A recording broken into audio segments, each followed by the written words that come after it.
A bordo della motovedetta della Guardia Costiera in navigazione verso la baia di Portonovo per presentare la 28ª campagna Mare Sicuro.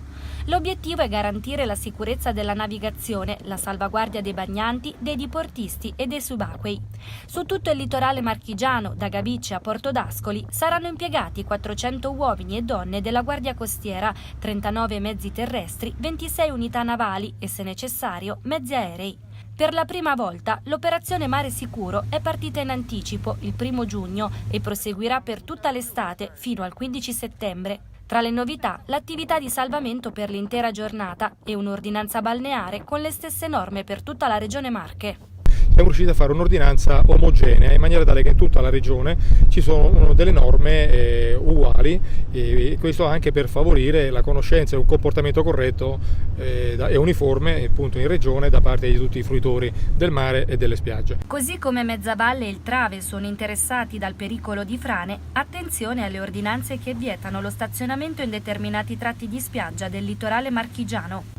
La novità è che abbiamo appeso, abbiamo la spiaggia di Fiorenzuola di Fogara che quest'anno è rimasta interdetta perché c'è un pericolo di frana, e quindi l'invito è prestare attenzione in queste aree che sono interdette per evitare appunto incidenti e tutelare la pubblica incolumità. Obiettivo di Mare Sicuro è anche quello di promuovere, incoraggiare e sostenere la cultura del mare. Durante la prima fase della campagna, infatti, sono state messe in atto attività didattico-informative. Io non vorrei che tutto il gran parlare che si fa in questo periodo, plastic free e altro, risponda soltanto a esigenze passeggere.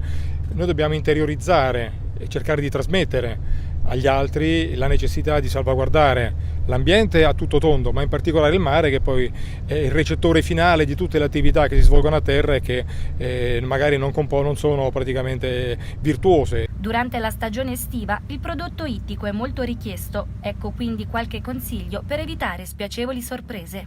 Un allert che avvio è dire ai consumatori: attenzione a quello che consumiamo, controlliamo le etichette servono per dare le corrette informazioni ai consumatori, incluso la provenienza, il metodo di cattura, categorie di freschezza e quant'altro.